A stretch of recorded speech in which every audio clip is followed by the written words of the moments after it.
Deixa eu aproveitar a volta do intervalo para falar do trabalho, gente.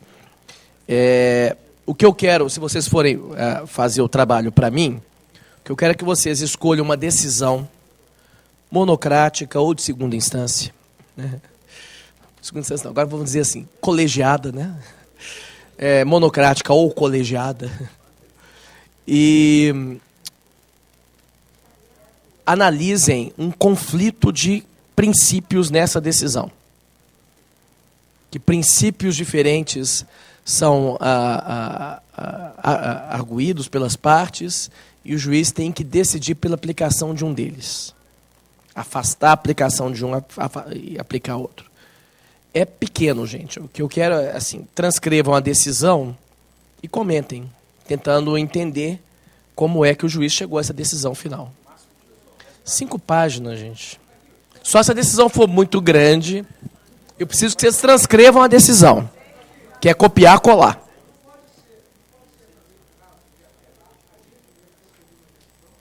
Pode, foi isso que eu falei, do juiz, por isso que eu falei, do juiz colegiado ou monocrático. Quando eu estou falando monocrático, estou falando de vocês mesmos. Não estou conseguindo ouvir direito, Oswaldo. Cadê o outro microfone, hein? Aqui. Não, mas fala porque pode servir para o pessoal que está ouvindo. Estava com o doutor Cantarelli? Estava aqui na frente. O senhor não estava aguardando. Diga. Mau cheiro. Professor, porque às vezes, no corpo da decisão, depois dessas aulas brilhantes e maravilhosas, nós já vamos ter a possibilidade de, ao fundamentar, fazer essa distinção, a decisão fica enriquecida e já fica evidenciada. Então não haveria necessidade de comentar. E se acaso a gente não fizer, a gente pega uma outra qualquer, ainda que seja nota, e aponta onde está a ideia. Gente, eu não quero criar dificuldade, ao contrário, eu quero criar sinergia. Obrigado. Não quero que vocês... Né, eu sei o quanto que vocês trabalham.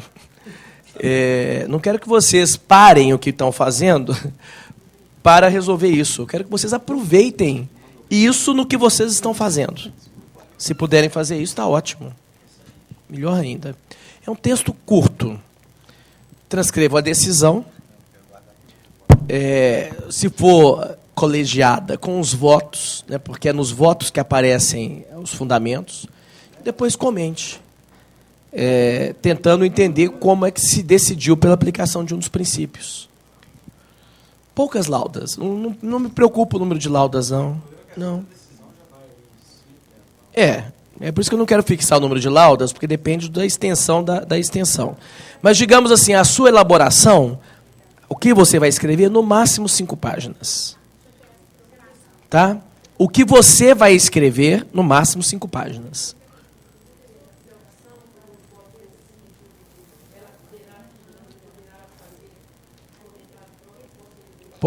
Você pode optar pelo voto vencido. Ok, gente? Hã? Pode.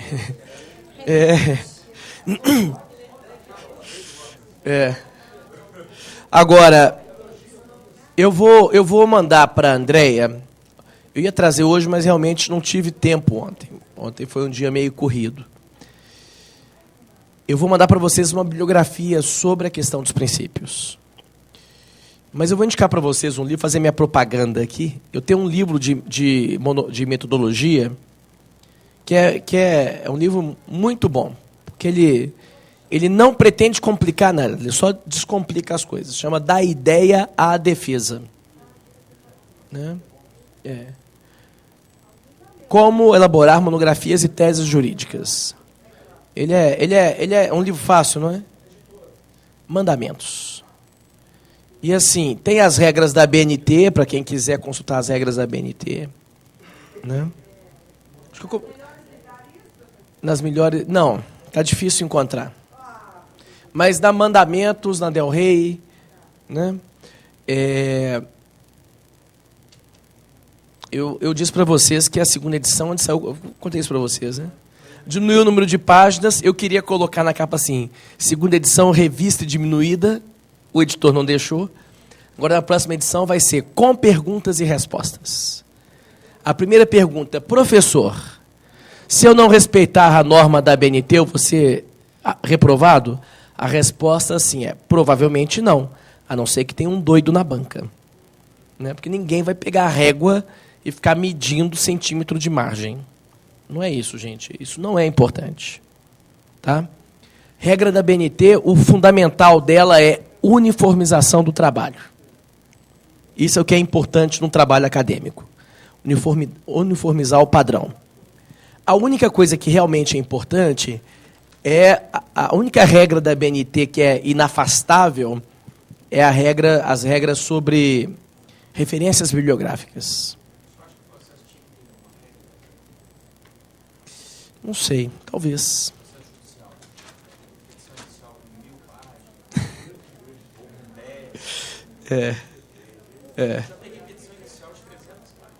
Mas era necessário? Sabe por quê? Porque, às vezes, aluno me pergunta assim, quantas páginas tem que ter uma tese de doutorado, uma dissertação de mestrado? Gente, não tem regra. As necessárias. Às vezes o caso é tão complexo que precisa de 300 páginas mesmo. Não, é para ser indefinido. Lembra do caso do Demolombe que eu contei, né? Que a lei é tão clara, o Código de Napoleão é tão claro, que ele precisou de 20 volumes para mostrar como é que o código era claro. Mais ou menos isso. Bom, ok, gente, alguma dúvida sobre esse trabalho? Não é nada para atrapalhar vocês, pelo contrário. Acho que foi 10 de agosto, não é isso? 10 de agosto. Não sei, eu acho que não, acho que é entregar aqui. Agora, gente, sinceramente, eu sugiro que vocês façam isso essa semana. Enquanto o negócio ainda está fresco, entendeu? Não vão precisar consultar muita coisa. Quanto mais cedo vocês fizerem, mais fácil vai ser para vocês. Eu não quero nada teórico, gente, eu quero uma coisa prática. Por isso que eu acho que vocês têm que fazer rápido. Vai ser mais fácil para vocês fazerem essa semana e ficar livre do negócio.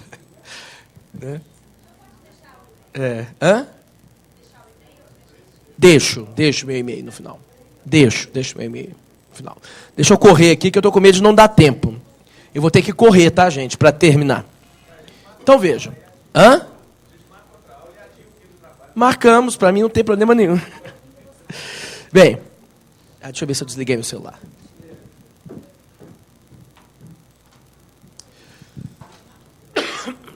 Então, essas novas teorias vão tentar apresentar uma nova configuração do que são os princípios jurídicos. Um marco nisso é uma obra de um teórico do direito alemão, chamado Robert Alexy, que publicou na década de 80 um livro chamado Teoria Geral dos Direitos Fundamentais.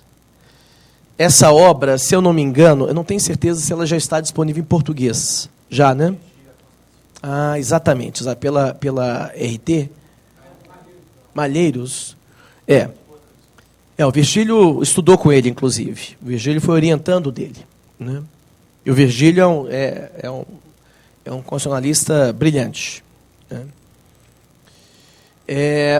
Nessa obra, mais do que em outras obras mais teóricas, né, porque ele tem uma obra muito importante chamada Teoria da Argumentação Jurídica, que está disponível em português pela Landi. Mas nessa obra, Teoria Geral dos Direitos Fundamentais, o Alex vai, a partir de casos concretos, tentar caracterizar o que são os princípios jurídicos. E ele diz que os princípios são mandados de otimização. Mandados significa que o destinatário direto dos princípios, nós já falamos sobre isso, né? O destinatário direto dos princípios, ao contrário das regras, são os juízes. São ordens que são dadas para os juízes. Para otimizarem o quê? Valores contidos num determinado ordenamento jurídico. Ele vai dizer, mandados de otimização que não são, melhor dizendo, mandados definitivos, mas prima facie. À primeira vista, Os princípios valem em quaisquer circunstâncias. Mas isso não é de um modo definitivo. Então vejam, aqui tem 3 coisas importantes. Primeiro, a ideia de que o destinatário direto é o juiz. Diferentemente das regras que regulam cada um de nós como pessoas, cidadãos, etc., os princípios se dirigem preponderantemente, diretamente para os juízes. Em segundo lugar, são ordens para que eles façam uma determinada coisa. Otimizem determinados valores contidos no direito. Né? E, em terceiro lugar, esses mandados, diferentemente das regras, não são definitivas. São só prima facie. E isso significa que os princípios são razões que podem ser afastadas por outras razões. Note, aqui a gente já está na argumentação jurídica de novo. Uma razão, um argumento, pode afastar uma outra razão, um outro argumento. Note que é isso que as partes de um processo judicial tentam fazer. Apresentar razões que afastam a aplicação das razões oferecidas pela parte contrária.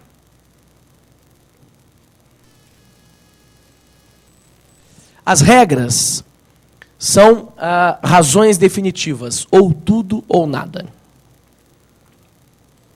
A ideia de otimização, gente, ela tem um conceito importante aqui, que é o conceito de gradatividade. Quer ver? Vamos pegar uma regra. O exemplo mais claro de uma regra é matar alguém, pena reclusão 6 a 20 anos. Dá para aplicar mais ou menos essa regra? Não, não dá. Não, eu posso quantificar a pena, mas eu posso dizer que foi mais ou menos homicídio? Sim, mas a legítima defesa exclui... Sim, mas não dá para eu aplicar mais ou menos uma regra. A regra é aplicada, para usar a expressão do próprio Alex, ou tudo ou nada. Ou eu aplico, ou eu não aplico. Agora, comparem isso com um princípio, por exemplo, o princípio da igualdade. O princípio da igualdade, diz Alex, admite uma aplicação gradativa. Há casos em que ele se faz mais presente, mais otimizado, e há casos em que ele se faz menos presente. A minha mulher pode invocar mais o princípio da igualdade em relação a mim do que o meu filho. 2 sócios de uma empresa podem invocar mais entre si o princípio da igualdade do que o administrador e o empregado. Existe uma aplicação gradativa nos princípios. Uma segunda característica importante, diz o Alex, é que exatamente porque os princípios são apenas mandados prima facie, existe uma tensão entre eles que não é resolvida, a gente já falou sobre isso, pelo método tradicional da solução de conflitos entre regras. Cada um dos princípios conduz em si mesmo a uma solução distinta. Só para pegar o caso típico lá, o caso exemplar, se eu aplico o princípio da privacidade, eu chego a uma decisão distinta de se eu aplicar o princípio do direito à informação. No caso do nazista que estava em vias de ser colocado em liberdade. Então, os princípios implicam a possibilidade de termos decisões diferentes, dependendo de qual dos princípios nós aplicamos. E esses juízos são muitas vezes contraditórios, ou pelo menos contrários. Dizer que as normas, as regras, são mandados definitivos, diferentemente dos princípios, implica também em dizer que o conflito entre as regras existe abstratamente. Vamos pegar um exemplo um exemplo que um positivista dá. Vamos esquecer o direito concreto e vamos pensar duas normas que nós vamos inventar. É proibido fumar na sala de aula, é permitido fumar na EGEF. Se houvesse essas duas normas, a segunda não pode existir, mas se houvesse as duas normas, haveria um conflito entre elas. Abstratamente. Ela admite uma resposta abstrata. Uma das duas tem que valer aqui. Eu posso dizer que a norma sobre a sala de aula é uma norma especial em relação à outra. Eu posso dizer que uma delas é uma norma posterior e abstratamente resolver o conflito. Mas, de novo, pensem no problema do direito à privacidade e do direito à informação. Abstratamente é possível resolver o conflito entre eles? Não. Os dois são igualmente válidos e, portanto, né, como eu tinha dito, na teoria tradicional, o que a teoria tradicional faz é dizer que, ao se aplicar uma regra e não a outra, isso implica a ideia de derrogação. Ora, mas como os princípios continuam sendo válidos, então eu não posso resolvê-los em abstrato. A solução em abstrato só é possível se uma das duas normas não for válida. Mas como os dois princípios são igualmente válidos, eu não tenho como resolver o caso em abstrato. É por isso que o Alex vai dizer que quando há uma colisão de princípios, o que acontece é que, naquele caso, um deles cede ao outro. O termo otimização significa que essa cessão pode ser também gradual. Eu posso aplicar 90% um princípio e 10% o outro.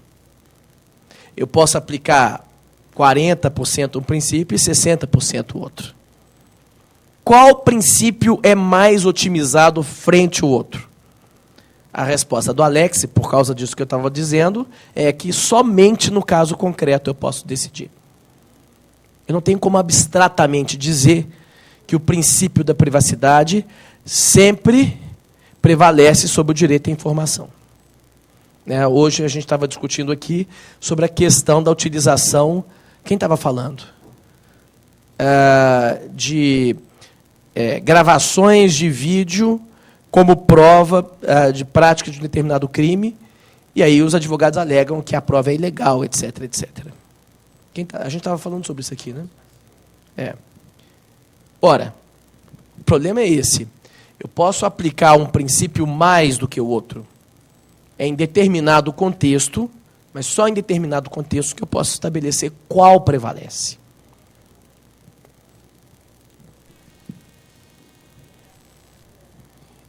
Retomando o que eu disse, o conflito entre princípios é um conflito que diz respeito à dimensão do peso, enquanto que o conflito de regras é um conflito que diz respeito à validade.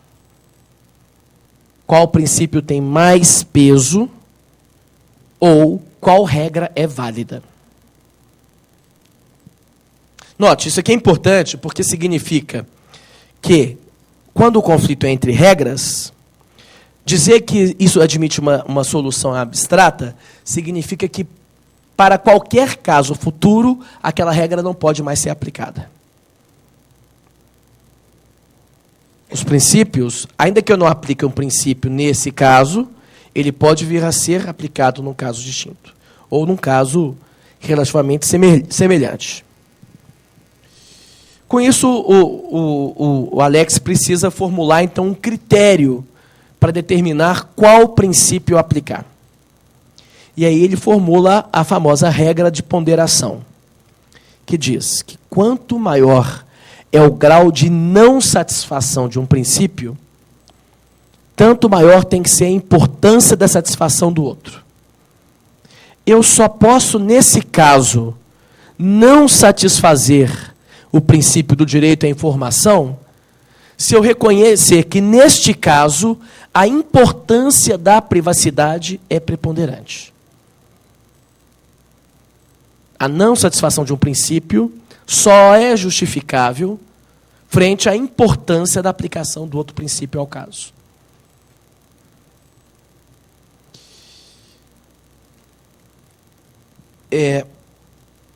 Alex, então,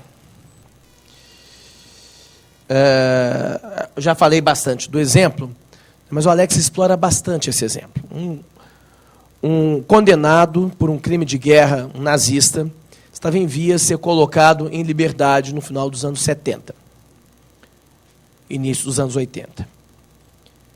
Aí uma rede pública alemã, da Alemanha Ocidental, né, da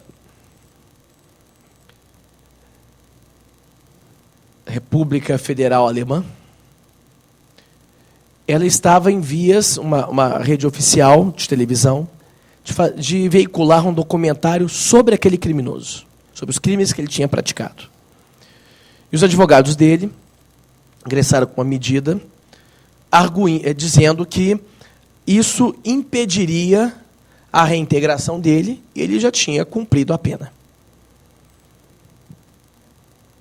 Então, os advogados arguíam o princípio da privacidade e os advogados da rede de televisão arguíam o princípio do direito à informação. A questão é, neste caso, qual é o princípio determinante? Somente se um desses valores for mais importante nesse caso, é que eu posso justificar a não aplicação do outro princípio. A regra de colisão, a regra de ponderação vai implicar aquilo que Alex chama, por sua vez, de lei da colisão. Um princípio só pode ser satisfeito às custas do outro. Não é possível. Lembrem, gente, isso aqui tem a ver com aquela questão que a gente estava falando da crítica às concepções sistemáticas do direito. O que Alex está dizendo é que é um equívoco pensar que o juiz, ao aplicar um princípio, está aplicando todo o direito. Não. Ele está sacrificando a aplicação de outros princípios. Por mais que ele procure uma justificação sistemática, ele não consegue, ao final, encontrar isso. Esse é um problema inerente ao direito. Então, a solução proposta pelo Alex é reconhecer que, quando nós aplicamos um princípio, isso pode implicar a necessidade de se afastar a aplicação de outros princípios. Só que essa aplicação, a seleção de um determinado princípio, vale para aquele caso, mas não necessariamente para outros casos. Daqui a pouco a gente vai ver por quê, quando estivermos saindo do Alex. Ora, o que o Alex está dizendo, então? Alex está dizendo que, no caso concreto, nós podemos estabelecer uma hierarquia entre os princípios. Vejam, apesar das críticas que o Alex faz ao Fivek, ele está adotando o mesmo ponto de vista do Fivek. Ele está dizendo que o sistema é reconstruído a partir do problema. Eu posso conceber os dois princípios conflitantes como integrantes no sistema, mas somente a partir do problema. Aquele problema invoca tanto o princípio da privacidade quanto o princípio do direito à informação. Então, eu construo um sistema aplicável àquele caso. E digo que, naquele caso, né, o direito à informação tem que ser menos aplicado do que o direito à privacidade. Como é que eu posso aplicar menos o direito à informação? Eu posso, por exemplo, trocar o nome da pessoa e determinar um momento histórico em que a narração da história tem que parar. Me refiro, troco o nome do autor dos crimes e digo que a história só pode ser narrada até, por exemplo, a condenação dele. E que o reingresso dele à sociedade, o retorno dele à sociedade, já não pode ser objeto do documentário. Então é possível, sim, conciliar os dois princípios.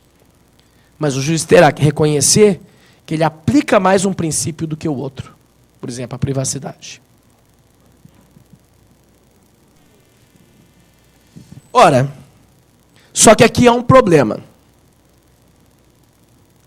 É que se o juiz está reconstruindo um sistema a partir do caso concreto, então o Alex está dizendo que por meio da solução do conflito de princípios, a lei da colisão, a regra de ponderação, nós chegamos a um juízo de preferibilidade.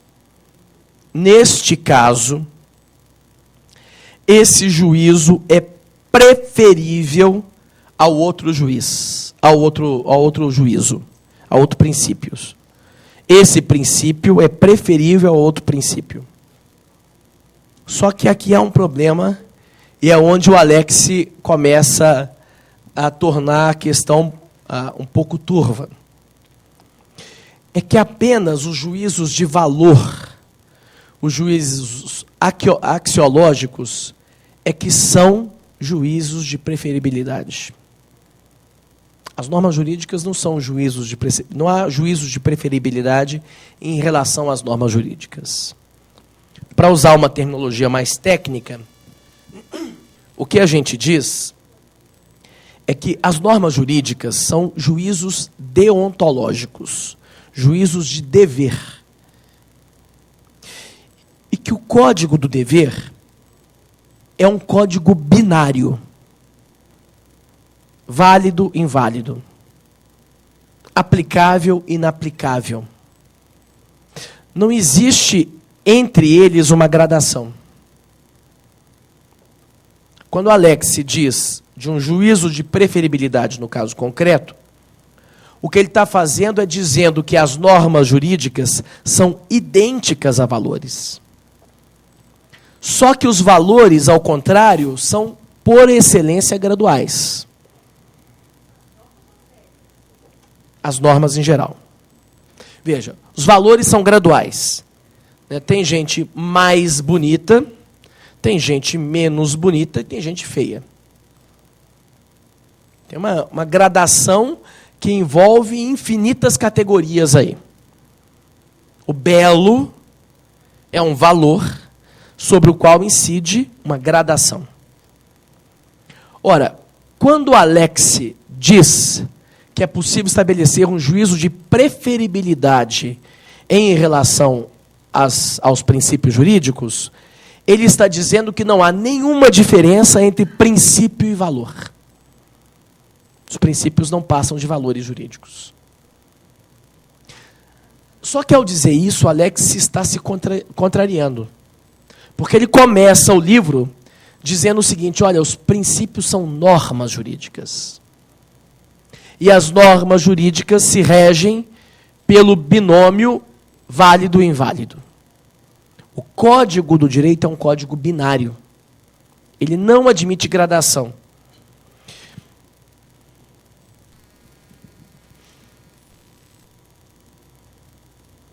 O que a preferibilidade dos valores leva em conta não é o que é o correto, mas o que, tendo em vista determinada comunidade histórica, é bom para aquela comunidade histórica.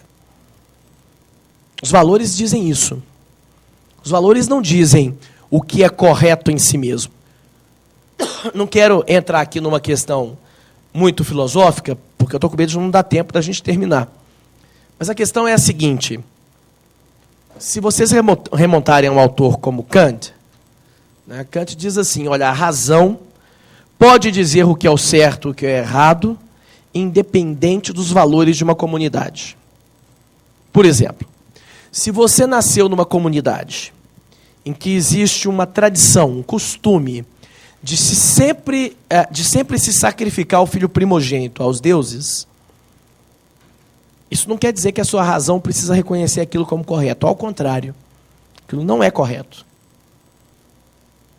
Valores adotados por uma sociedade não são racionalmente corretos, pelo simples fato de serem históricos. Quando, ao contrário, Alex fala num juízo de preferibilidade, ele está fazendo uma referência àquela comunidade, ao bem daquela comunidade. Então, ele está convertendo normas jurídicas em valores. Vejam, aqui não é a questão de se existem ou não valores contidos nas normas. A questão é outra. É que a lógica de aplicação das normas é diferente da lógica de aplicação dos valores. Os valores são aplicados de um modo gradativo. Mais belo, menos belo, feio. As normas são binárias, válido e inválido.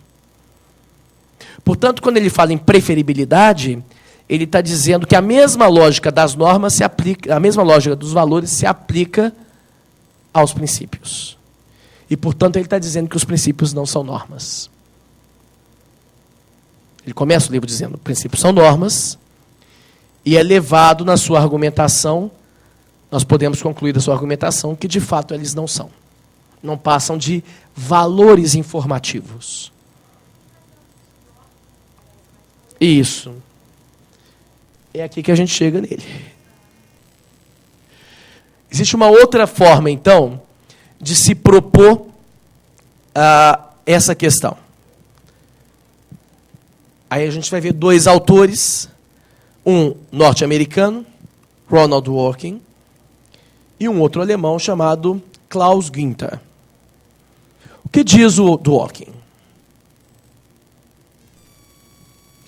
Dworkin, como a gente já falou, ele parte do fato de que as sociedades complexas são sociedades plurais. Há projetos políticos distintos nessa sociedade. E como uma conexão entre o direito e essa dimensão política, então também as normas jurídicas refletem projetos plurais sobre o que é o direito. O que são as normas? Alex diz, norma é aquilo que é ordenado, é um comando. Isso é diferente de um valor, porque um valor é, na verdade, aquilo que é recomendado, é um conselho. A dimensão de valor e a dimensão de norma se difere exatamente pelo conceito de ordem e de recomendação, de conselho. Valores são conselhos, que, de fato, orientam o direito. Dworkin não está negando isso. Que hajam valores que influenciem o direito é uma coisa, mas que os princípios sejam valores é outra. Porque quando eu digo que os princípios são valores, eu estou eliminando a natureza normativa de ordem deles. Todos os princípios jurídicos, ao dizermos que eles são ordens, quer dizer que todos são impostos, por exemplo, ao juiz. Ele não pode não aplicar porque ele não concorda. Então é preciso encontrar uma outra solução para o problema. Como é que o Dworkin vai resolver essa questão? Como eu disse, ele diz, olha, a lógica das normas jurídicas é uma lógica binária, e não uma lógica gradual. Lógica gradual é a lógica dos valores. Vejam, os teóricos que acreditam que os princípios são puramente informativos do direito, identificam princípio e valor. Princípio, então, não é norma. Se eu digo que o princípio é uma norma, quer dizer que ele não é meramente informativo. Ele é em si mesmo uma ordem. Ele não informa as outras ordens. Ele é ele mesmo uma ordem. O princípio da legalidade, o princípio da dignidade humana, né, todos, o princípio da privacidade, todos eles são ordens e têm que ser cumpridas como ordens.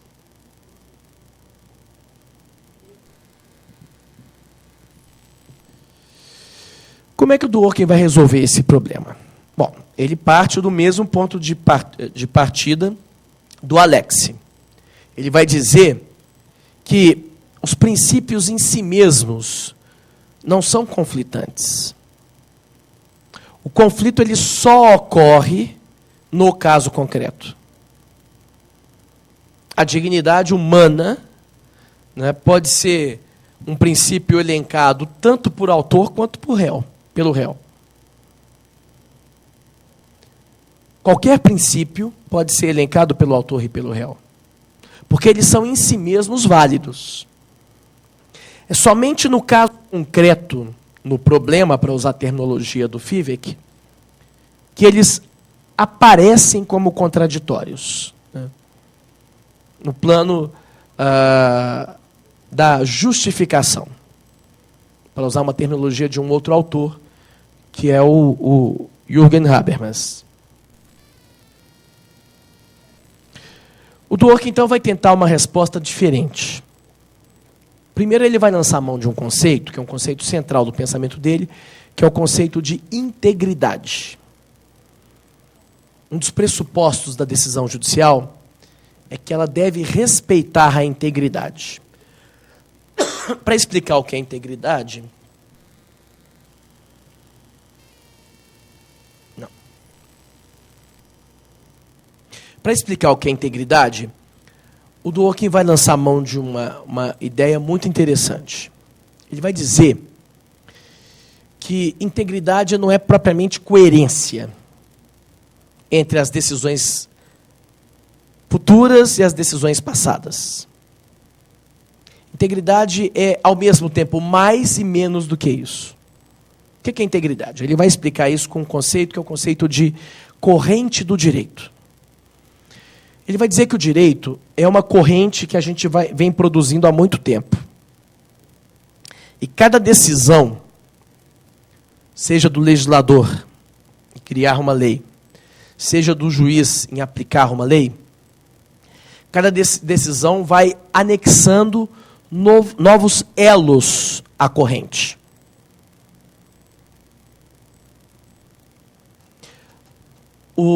Quando ele fala em integridade, ele está dizendo, olha, não é necessário que o último elo da corrente seja exatamente idêntico ao primeiro elo da corrente. Mas é preciso que haja uma certa compatibilidade entre eles.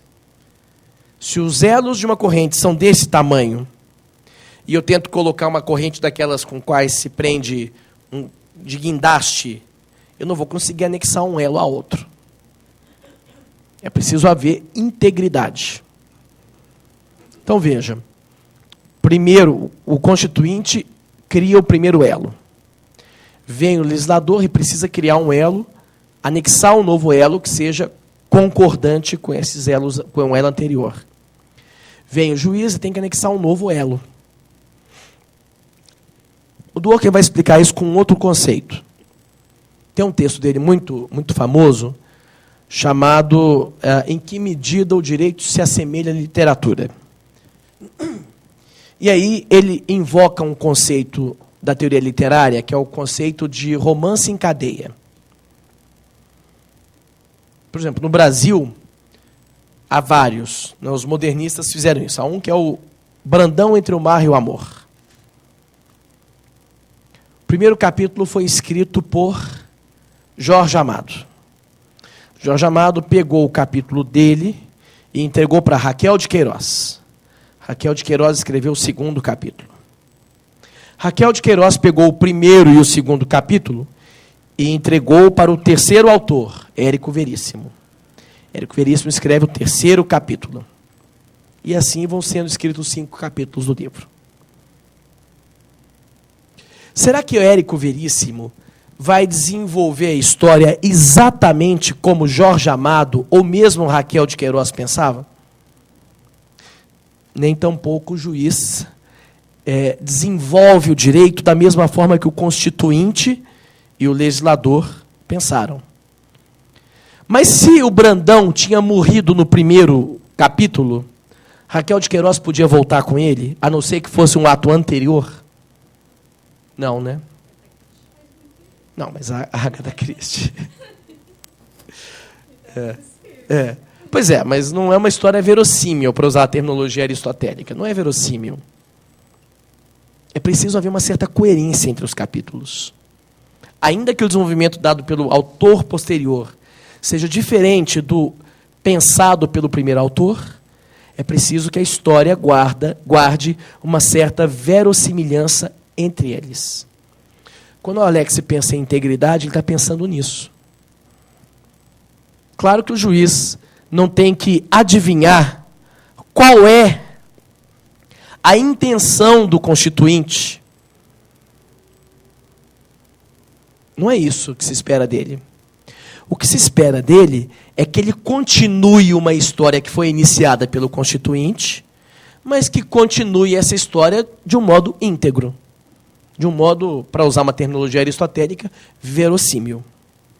A verossimilhança é a palavra-chave aqui. A integridade, para usar o termo de Dworkin.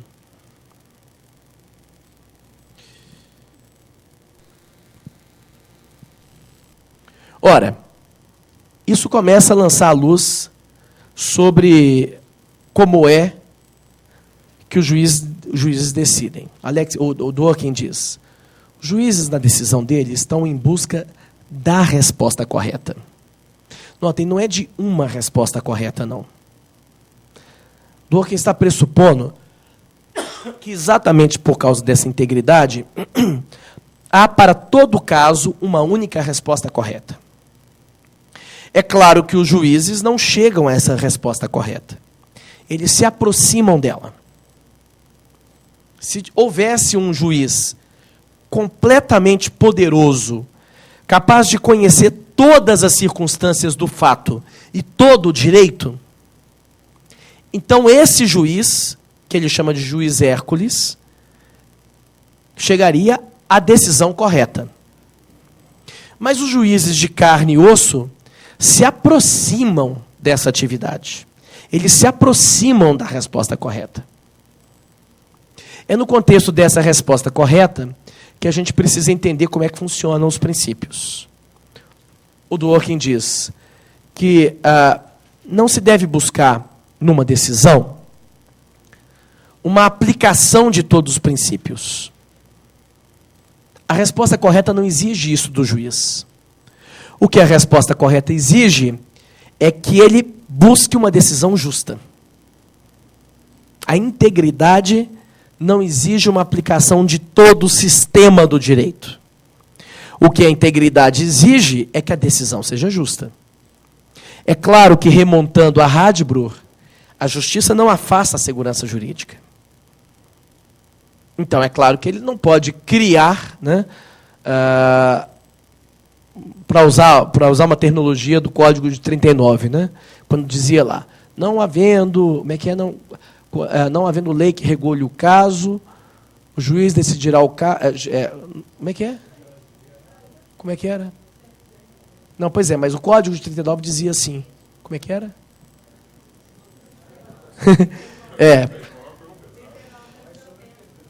Mas era assim, não havendo regra para o caso, o juiz decidirá como se fosse legislador.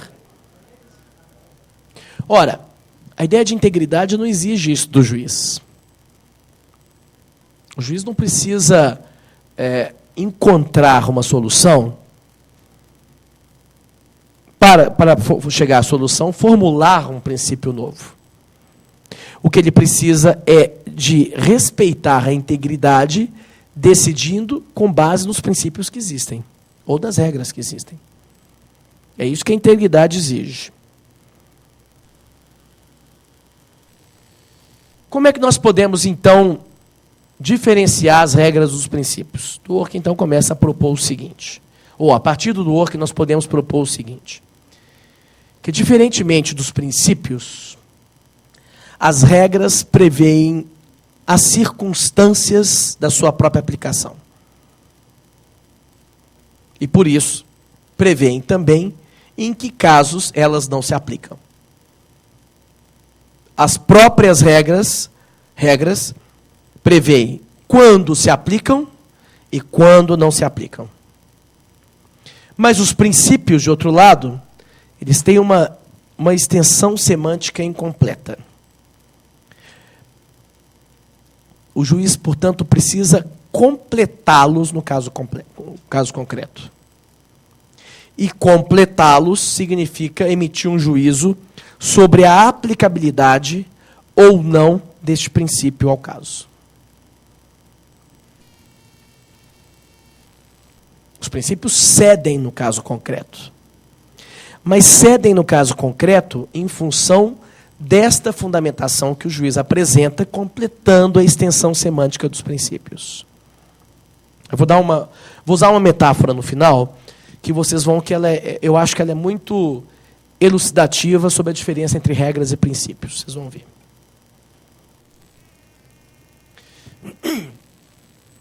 Antes da gente ver um outro autor, que é o Klaus Günther, eu preciso retomar aqui um conceito aristotélico, que é o conceito de frônesis. Essa palavra é uma palavra muito complicada para ser traduzida em português. E ela é a base da ética aristotélica. Não vou entrar aqui em Aristóteles muito longamente, mas Aristóteles vai dividir as virtudes em dois grupos. Uma que ele chama de virtudes da parte sensitiva da alma, ou virtudes do caráter, ou virtudes morais, coragem, a temperança, a liberalidade, a magnanimidade, etc. E outras que ele chama de virtudes da parte intelectual da alma, né, ou virtudes dianoéticas, ligadas à dianoia, ao raciocínio. As virtudes dianoéticas, por sua vez, elas se dividem em duas. Uma Aristóteles chama de sabedoria, e outra ele chama de frônesis. Se vocês pegarem as traduções de Aristóteles, vocês vão encontrar esse termo frônesis, vez como prudência, vez como sabedoria prática. Então você tem uma sabedoria teórica, que é a sabedoria propriamente dita, sofia, e uma sabedoria prática. Mais ou menos. Frônesis. Qual que é a distinção entre elas? É o seguinte, olha, a mente humana, tem o poder de distinguir entre duas coisas. Ou pode ser usado de duas formas. A mente humana pode ser usada para conhecer coisas em geral. Um dia, minha professora pegou uma maçã, colocou do lado da outra maçã e falou assim, 1 mais 1 igual a 2. E hoje, ainda que eu nunca tenha visto na minha vida um ornitorrinco, se você pergunta para mim quanto que é um ornitorrinco mais um ornitorrinco, eu não preciso colocar os dois na minha frente para chegar à conclusão que são 2 ornitorrincos. Óbvio, né? Mas esse óbvio significa que a nossa razão tem o poder de conhecer coisas em geral. Independente do que é, a minha razão sabe que um qualquer coisa com mais um qualquer coisa são 2 qualquer coisa. A razão humana tem esse poder de conhecer coisas universais. Isso chama-se sofia. Mas a razão humana tem o poder distinto. A razão humana também tem o poder de distinguir coisas diferentes. Por exemplo, vocês estão para entrar numa rotatória. Vem um carro na rotatória. Você avalia que não dá tempo de você entrar com segurança. Você espera. Em outras circunstâncias, vem um carro na rotatória, mas você avalia que há tempo para você entrar na rotatória. O que é que você faz? Você entra. Você foi capaz de distinguir 2 circunstâncias diferentes. Isso chama-se frônesis. Eu olho para todos vocês e falo assim, são seres humanos. Sofia. Mas encontro com a Lília na rua e não chamo ela de Maria. eu fui capaz... Isso não é óbvio para a gente. Para nós parece muito óbvio, mas isso não é óbvio. Para nós distinguirmos uma pessoa de outra, são tantos elementos que compõem a fisionomia de uma pessoa que é impossível para nós pensarmos em todos os elementos para distinguir uma pessoa da outra. Nós fazemos isso de um modo intuitivo. Apesar de serem todos seres humanos, há algo que é específico da Lilian. Eu encontro com ela na rua e falo: olá, Lilian. Com base nas diferenças. Isso é frônesis. É interessante que Aristóteles discute isso no livro 6º da Ética Nicômaco, logo após discutir a justiça. Por quê? Porque a frônesis é a virtude intelectual requerida do juiz. O grande problema do juiz não é dizer que dois casos são iguais. É exatamente o contrário. É perceber que, por mais que dois casos se assemelhem, há diferenças entre eles. Esse é o problema do direito. Ora, por que isso é importante? Aristóteles diz assim: existe o homicídio, gente? Aristóteles diria: não existe. Existe o João, que matou a Maria com 27 facadas no beco dos desesperados, porque ela dormiu com o melhor amigo dele.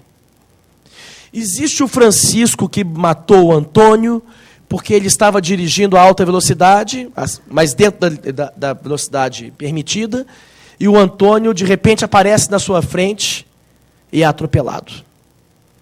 E existe o Gumercindo, que matou o Demerval, porque, afinal de contas, ele foi contratado pelo Bruno, e foi lá e descarnou o Demerval. A profissão dele é um pistoleiro, ele vive disso, é o ganha-pão dele. Existe o homicídio? Não. Existem 3 casos distintos. Só que Aristóteles diz assim: a ação humana ela é sempre da ordem do particular. Mas se o legislador fosse estabelecer tipos particulares, eles não serviriam para nada. Se ele dissesse lá: matar alguém com 27 facadas no beco dos desesperados por ciúme, pena, tanto a tantos anos. Matar alguém com 26 facadas por ciúme, pena, tanto a tantos anos.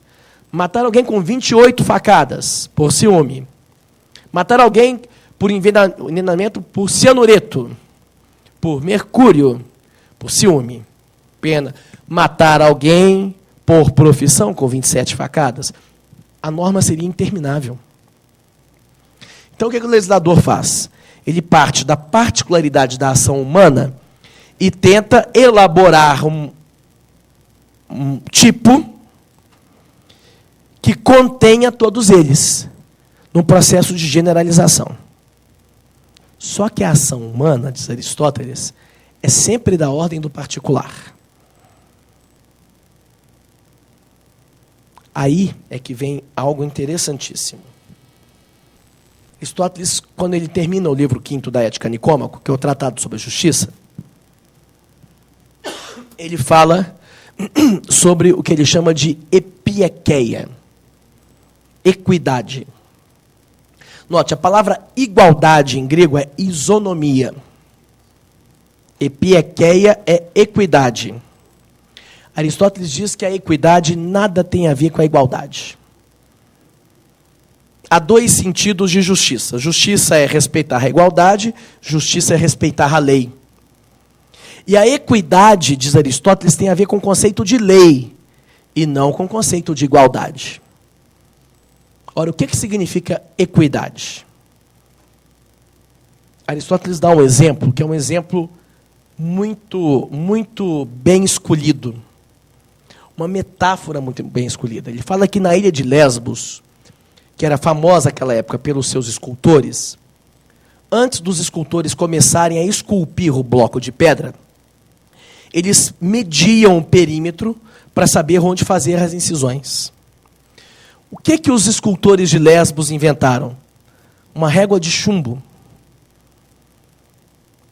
Pelo fato de o chumbo ser maleável, ele acompanha o contorno do bloco, permitindo uma leitura mais rápida e mais precisa do bloco.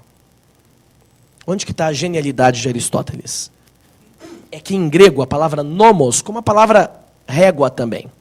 A palavra régula deu regra e régua em português. A régula latina deu regra e régua. De fato, a regra é uma régua com a qual nós medimos o comportamento humano. A genialidade de Aristóteles é que está explorando isso. A palavra nomos, em grego, significa ao mesmo tempo régua e lei. Está dizendo assim, os juízes não devem medir a realidade com uma régua inflexível. Ao contrário, aquele ditado dura lex sed lex é o oposto do que Aristóteles considera a justiça. O juiz só julga bem, diz Aristóteles, se ele considera exatamente a lei de modo flexível. Mas não é flexível por flexível. É flexível de modo que ela possa fazer o contorno do caso. Por isso que a metáfora dele é tão boa. Isso tem a ver com a frônesis. Quando o juiz distingue as diferenças entre dois casos, o que ele está fazendo é foneticamente aplicando a regra. Regra aqui, gente, no sentido geral, pode ser o princípio também. Isso remete a gente a uma distinção que um autor alemão chamado Klaus Günther faz entre juízos de justificação e juízos de aplicação.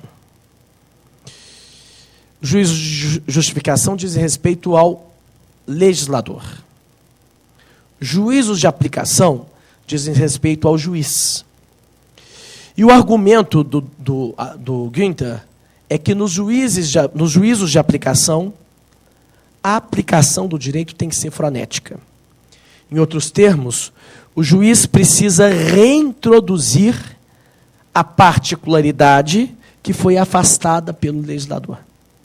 Exatamente porque não existe ação humana geral. Então, o que o Günther vai dizer? A diferença entre princípio e regra não é morfológica, não é da constituição deles. Não é dizer que uma se resolve, uma é peso e outra é validade. Não. A diferença entre eles é que elas contêm tipos de razões distintas. As razões, ambas contêm razões, por isso não são diferenças morfológicas. Só que as razões invocadas pelos princípios têm uma natureza diferente das razões invocadas pelas regras. As razões invocadas pelos princípios são razões comparativas. Dizer que elas são comparativas significa que, ao justificar a aplicação de um princípio, o que o juiz tem que fazer é compará-lo a outros no caso concreto. Compará-lo para quê? Ele vai dizer, a diferença entre princípio e regra não diz respeito à morfologia de cada uma desses tipos de normas jurídicas, mas ao modo como se aplicam regras e princípios. As regras regulam a sua própria aplicação. Previamente, o legislador diz em que circunstâncias as regras por ele estabelecidas se aplicam. Enquanto que, no caso dos princípios, o legislador não predetermina as circunstâncias em que ele se aplica.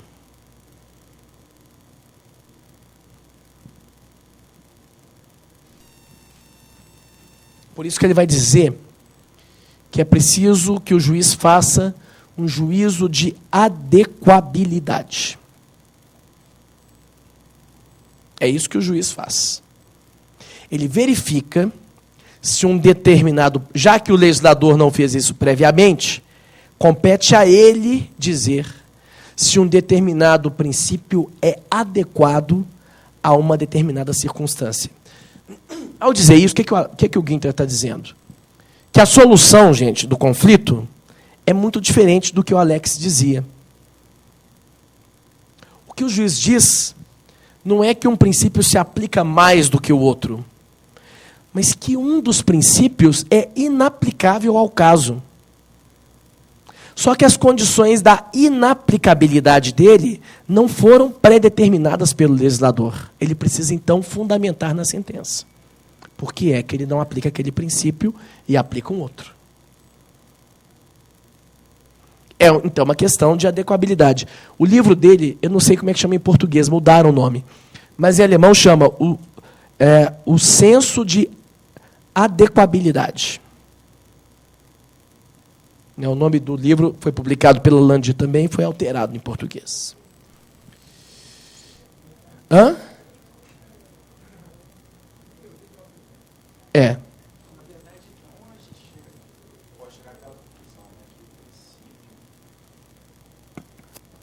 Cadê o microfone?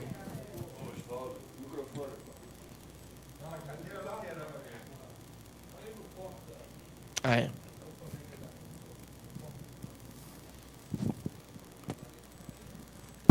Sim, o princípio. Não, aí a gente pode chegar à seguinte conclusão, né? Tanto o princípio quanto a regra, ambos são dotados de coerção. Exato. Isso aí não tem dúvida. Não há dúvida. Mas não, é praticamente impossível você falar que existe uma colisão, no caso concreto, entre um princípio e uma regra. Exato, a colisão só existe em abstrato. E não se aplica. Exatamente. É isso que eu quis falar aquela hora e exatamente. não soube explicar. É exatamente isso. O que o Günther diz é que não existe conflito em abstrato.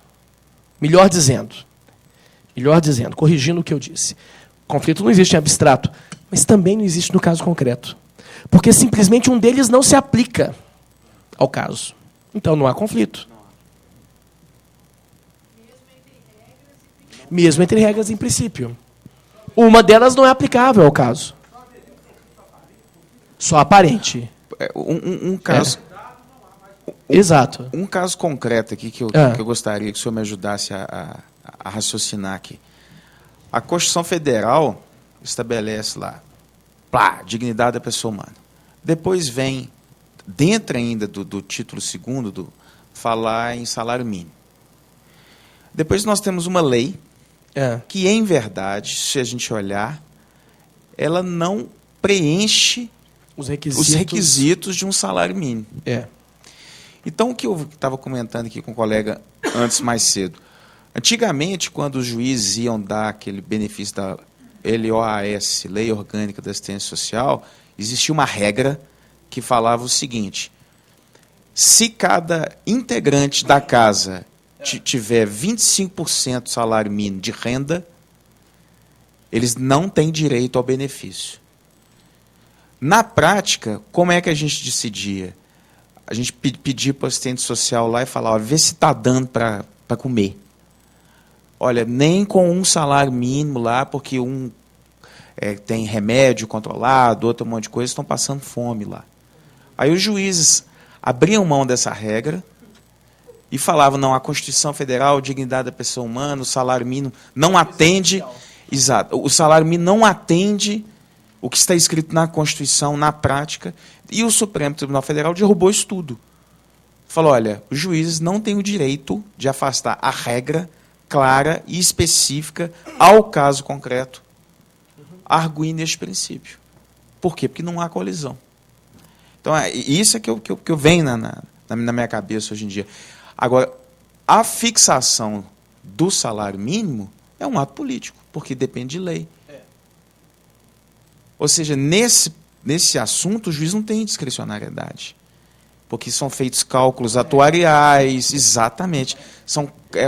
O que se pode pagar como salário mínimo? É uma regra. Quem vai decidir isso aí é o legislador. E voltando à regra de Radbruch, se é justo ou injusto, está dentro da lei. Exato. Então, voltando ao meu caso prático aqui. Meu caso prático da penhora. Então, eu poderia simplesmente, já que não há conflito entre a regra e o princípio, dizer que eu não vou aplicar a regra que fala que vencimentos são empenhoráveis. E dizer que vou aplicar o princípio da boa-fé objetiva. Então, veja, assim, seria isso? Dizer que há conflito implica a possibilidade de uma das duas ser declarado inválido. Não existe conflito em abstrato. Também não existe conflito no caso concreto.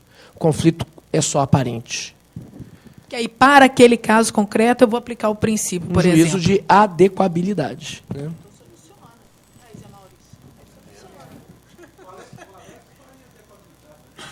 Não. Ponderação. É. Não, mas a adequabilidade aqui não é um princípio. É uma norma metajurídica que diz como é que se aplicam os princípios. Os princípios têm que ser adequados ao caso concreto. Vocês vão ver a metáfora que eu vou usar, que eu acho que é uma metáfora bem ilustrativa. Como os princípios não podem ser escalonados no caso concreto, no caso em abstrato, né, existe uma indeterminação sobre qual prevalece sobre o outro no caso concreto. É aí que intervém o juiz. Né? Por que eles não podem ser escalonados? Por causa daquele pluralismo do qual a gente já vem falando desde o início. Pluralismo político que se reflete num pluralismo jurídico. Vou usar uma metáfora, gente, que eu acho que ela é muito ilustrativa para, então, entendermos a diferença dos princípios e regras. A questão da não proporcionalidade, questão da não proporcionalidade, como ficaria o próprio exemplo que o senhor deu, lá do caso lá da privacidade contra direito de informação, que o senhor deu um exemplo de que poderia ser no argumento do Alex. Frente, não, pois é, como que esses casos proporcionais que se acontecem a decisão foi pela proteção da privacidade. Não, pois é, mas os casos que na vida e no meio jurídico, essa proporcionalidade acontece. Por exemplo. Ou seja, eu vou aplicar o exemplo que o senhor mesmo deu. A resposta é que ambos são adequados ao caso. Mas em certa medida. Sim, mas então a questão é da adequação a essa parte, este princípio. Para essa outra parte, esse outro princípio. Ou regra. Deixa eu usar uma metáfora, gente, que eu acho que é ilustrativo aqui. Como é que a gente pode, então, entender o que são princípios e regras? Não. Daqui a pouco a gente chega lá. Deixa eu, antes de usar essa metáfora, falar uma outra coisa sobre algo que já foi discutido aqui. Esse juízo de adequabilidade é puramente subjetivo? O juiz pode, por si próprio, decidir monocraticamente qual princípio aplicar? A resposta é não. O que acontece é que tanto o Alex quanto o Guinter estão seguindo aqui a teoria do Habermas, que diz que o direito é um discurso, no qual se fundamentam normas. Discurso significa que os envolvidos pela norma participam da sua produção. Habermas vai falar num princípio do discurso, que é assim, olha. São válidas as normas de ação, às quais todos os possíveis atingidos poderiam dar o assentimento na qualidade de participantes de discursos racionais. Se fôssemos puramente irracionais, nós todos poderíamos concordar com essa norma. É claro que o Habermas vai corrigir isso e vai falar depois sobre um princípio democrático que leva em conta outros fatores. Mas, abstratamente, o que o Habermas está dizendo é que nós podemos produzir normas universalmente reconhecidas por nós mesmos como válidas para nós, que se aplicam a nós, e esse reconhecimento se dá com base em argumentos racionais. Me parece que, a partir dessa perspectiva, né, isso tem a ver tanto com o conceito da corrente do direito, com o que eu falei, ou seja, o juiz não produz sozinho o elo da corrente. O elo é produzido pelo juiz e pelas partes, que podem, inclusive, levar à produção de um novo elo. O juiz produziu uma decisão e a apelação leva à produção de um novo elo. Ou ainda, para retomar algo que a gente já falou, na teoria do processo, a teoria do processo como procedimento realizado em contraditório do fatalari. Me parece que a teoria que melhor explica como é ou por que é que o juiz, a decisão dele não é subjetiva. É porque a decisão dele é informada pelas partes. tomar a decisão, na verdade, envolve as partes. Os argumentos são oferecidos pela parte. Professor, e a tese da preferibilidade, como é que ela entraria nesse caso? Como assim? O que é a tese da preferibilidade? O meu entendimento é que teria que haver uma opção por uma que fosse mais adequada ao caso. Não, mas veja, não é uma questão de preferibilidade. É simplesmente dizer que o outro não é adequado ao caso. Mas ele não vai ter que fazer uma distinção? Vai. Fazer uma opção? Vai. Vai. Então, eu acho que nesse caso entraria critério subjetivo. Não, porque as partes participam disso. As partes têm que participar disso. O juiz está ligado à argumentação das partes. Não.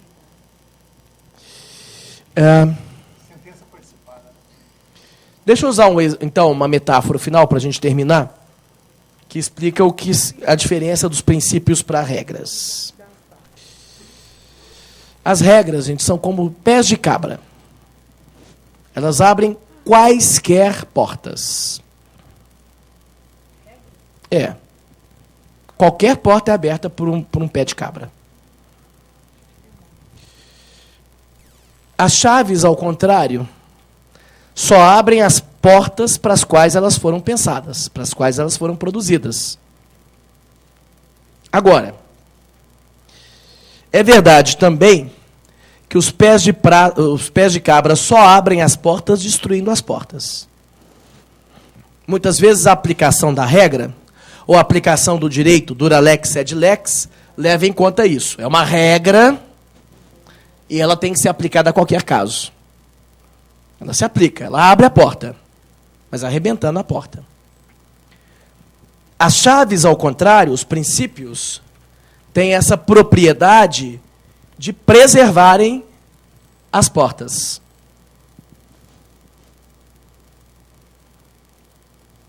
Acho que é isso que vai diferenciar os ladrões dos donos da casa. Os donos da casa abrem as suas portas com a chave. Os ladrões com os pés de cabra. Qualquer porta. Né? Aquele princípio dura lex sed lex. Os princípios.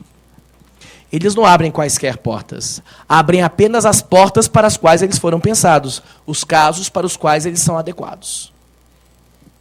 Eu não entendi por que no caso da regra, que abre qualquer porta, que ela destrói a porta. Dura lex sed lex. Aquele princípio.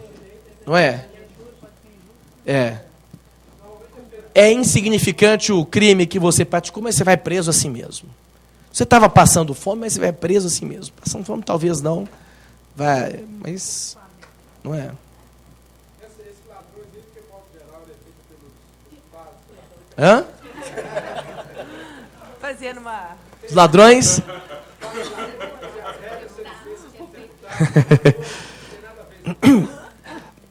O argumento seu é interessante, porque talvez os princípios... Vejam, nem todos os princípios, gente, são princípios constitucionais. Há princípios que fogem à regulação pela lei e pela Constituição. Então, talvez o argumento... Todas as regras são positivadas por um ato oficial do Estado. Os princípios não. Talvez tenha razão nesse ponto.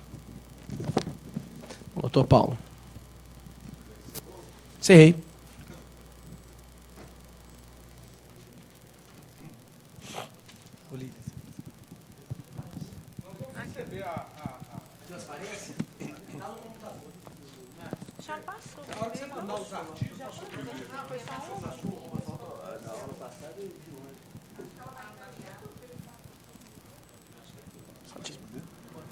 Bom dia. Bom dia a todos. Quero agradecer em nome da escola ao professor Marcelo Galupo. Tenho certeza que foram muito proveitosas as aulas. Nós conhecemos o professor Galupo. Ele é um professor de excelente competência. E, em razão disso, nós gostaríamos de reiterar o pedido para que ele retorne uma outra oportunidade. Daremos continuidade a trabalhos como esse. Só um detalhe aqui, lembrando que a entrega dos trabalhos foi prorrogada até o dia 2/8. 10/8. Ah, estão atentos.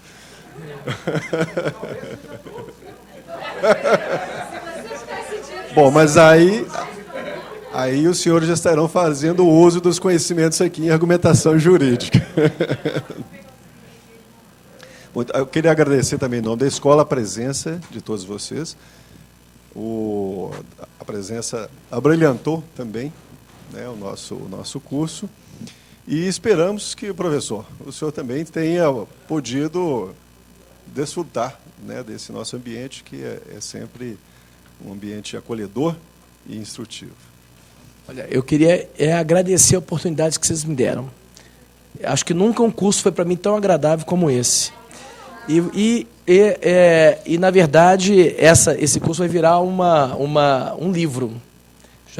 Já comecei a trabalhar nele essa semana. E eu queria agradecer a vocês a possibilidade de escrever esse livro como colaboradores. Pode deixar. Com autoria, pelo menos afetiva.